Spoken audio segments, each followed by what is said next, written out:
ሰላም ከመይ ጸንሑ ክቡራት ተዓዘብቲ ንሎሚ ዘዳለናዮ እዋናዊ ዛዕባ ሒዝና ቀሪብና ኣለና ምክትታልኩም ምዕድም ኤርትራ ጀነራላት ኢትዮጵያ ሰቂሎም ዘውረድዎ ካርታ ዝፈጠሮ ሓያል ቁጥዐ ግብረ መልሲ ሂባትሉ ላዕለዎት ወታደራዊ ጀነራላት ኢትዮጵያ በቀዳም 3 ጥሪ ንግዛት ኤርትራ ቆርሚሞም ናብ ኢትዮጵያ ዘጠቃለለ ዝቀረበ ካርታ ሒዞም ብምርኣዮም ኣዘራረብ ኮይኑን ሓያል ቁጥዐን ዝፈጠረን ኮይኑ ቀኒ እዩ ኣብቲ ብላቴና ኣብ ዝተባሃለ ወታደራዊ መሰልጠኒ ኣብ ዝተኻየደ ስነ ስርዓት ምረቃ ሰልጠንቲ ወታደራት ሓላፊ ኣሃዱ ፍሉይ ስርሒታት ሰራዊት ኢትዮጵያ ሌተናል ጀነራል ሹማ ኣብዴታ ምስ ካልኦት ክልተ ጀነራላት ሒዞምዎ ዝተሰኣሉ ካርታ ኣብ ልዕሊ ኤርትራውያን ሓያል ቁጥዐ ዝፈጠረ ክኸውን እንከሎ ሚኒስተር የማነ ገብረ መስቀል ድማ ብመንገዲ ኤክስ ምላሽ ይብሉ እቲ ካርታ ዓሰብ ንዝርከቦ ክፋል ዞባ ደቡብ ቀይሕ ባሕሪ ኤርትራ ጨሪሙ ኣብ ግዛት ኢትዮጵያ ዘጠቃለለ ክኸውን እንከሎ ኣብ ወግዓዊ ገጽ ማሕበራዊ ሚድያ ሚኒስትር ምክልኻል እቲ ሃገር ተሰቂሉ ተራእዩ ነይሩ ሚኒስተር የማነ ገብረ መስቀል ኣብ ምላሹ ድኹማት ፖለቲካዊ መራሕቲ ሰልፊ ብልጽግና ምስ ላዕለዎት ወታደራዊ መራሕቲ እንሆ ካብ ጽባሕ ምጅማር ዓመት 2026 ጀሚሮም ነቲ ዘይሓላፍነታዊ ምትኽታኽ ኣጀንዳ ኩናት ይደፍእሉ ክብል ነቒፉ እቲ ዓናዊ ፕሮፓጋንዳ ብክልተ ኣገባባት ይሰግምዎ ኣለው ክብል ዝኸሰሰ ኣቶ የማነ ብሓደ ወገን ነቲ ኣብ ውሽጢ ሃገር ዘሎ ህዝቢ ዝዓለመ ኣብ መራኸቢ ብዙሃን ዝዝርጋሕ ብግልፂ ኣህጉራዊ ሕጊ ዝጥሕስ ንልዕላዊ ገምገም ባሕሪ ኤርትራ ዘጠቃለለ ናይ ሓሶት ካርታታት ኢትዮጵያ ይተኻትኹ ብካልእ ወገን ድማ ንወፃእተኛታት ክዛረቡ እንከለው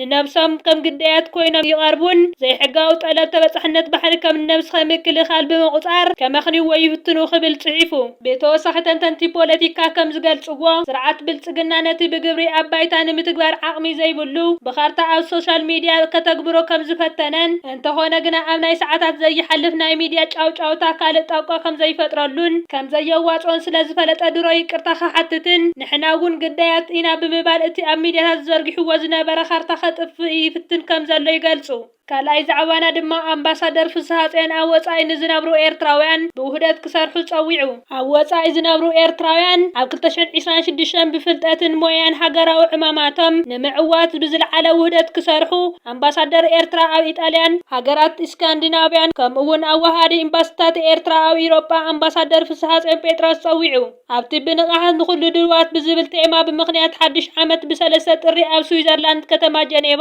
ኣብ ዝተኻየደ ዓብይ ምትእኻብ ኤርትራውያን ተረኺቡ ኣብ ዝገበሮ ሰሚናር ኣምባሳደር ፍስሓ ጽዮን ኣብ ህልው ኩነታት ሃገር ብመንጽር እዋናዊ ዘባውን ዓለማውን ኩነታት ዕባለታትን ሰፊሕ መብርሂ ሂቡ ኣብ ዝሓለፈ ዓመታት ህዝቢ ኤርትራ ኣብ ውሽጥን ወጻኢን ንኹሉ ዘጋጠሞ ቡድሆታት ብውህደትን ስልጡም ሓድነትን ሰጊሩ ሃገራዊ ክብርታቱ ዓቂቡን ኣብ ዝሓሸ መድረክ ከም ዝርከብ ኣብዚ ዘለናዮ ተሃዋሲ መድረክ ኣባላት ራብዓይ ግንባር ብፍላይ ድማ መናእሰያት መሳርዖም ኣስጢሞም ሃገራዊ መደባት ኣብ ምዕዋት እጃሞም ከበርክቱ ትፅቢት ከም ዝግበር ኣዘኻኺሩ ፈጻሚ ጉዳያት ኤምባሲ ኤርትራ ኣብ ስዊዘርላንድ ቀዋሚ ልኡኽ ቤት ጽሕፈት ውድብ ሕቡራት ሃገራት ካልኦት ኣህጉራውያንን ትካላትን ኣብ ጀኔቫ ኣተሃብቶም ዘርኣይ ብወገኑ ሳላ ሓያል ጻዕርን ውህድ ስራሕን ኩሉ ፈተነታት ተሰጊሩ ኣብ ዘተኣማምን ደረጃ ክብጻሕ ተኻኢሉ ከም ዘሎ ብምግላጽ ጉዳይ መናእሰያት ስነ ጥበባውያንን ዝተሳተፍዎ ባህላዊ መደብ ናቱ ነጸብራቕ ብምዃኑ ኩንዮ ጽምብል ሓድሽ ዓመት ዓብይ መልእኽቲ ከም ዘለዎ ገሊጹ ኣብ ቦምበር ሃገራዊ ሽማግለ ኣቶ ምሕረት ኣማሊክ ብግዲኡ ብዘይ ውህደትን ሓያል ውዳበን ዝዕወት ሃገራዊ ወደባት ዝዕቀብ ክብርታትን ከምዘየለ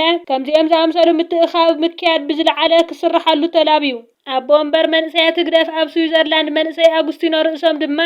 እቲ ባህላዊ መደብ ንስነ ጥበብን 3 መድረኻት ዝሓቆፈ ምዃኑ ብምግላጽ መንእሰያት ቀንዲ ሕምረት መጻኢ ወለዶታት ስለ ዝኾኑ ረዚን ሓላፍነት ከም ዝስከሙ ተገንዚቦም ብንቕሓት ከነጥፉ ተላብዩ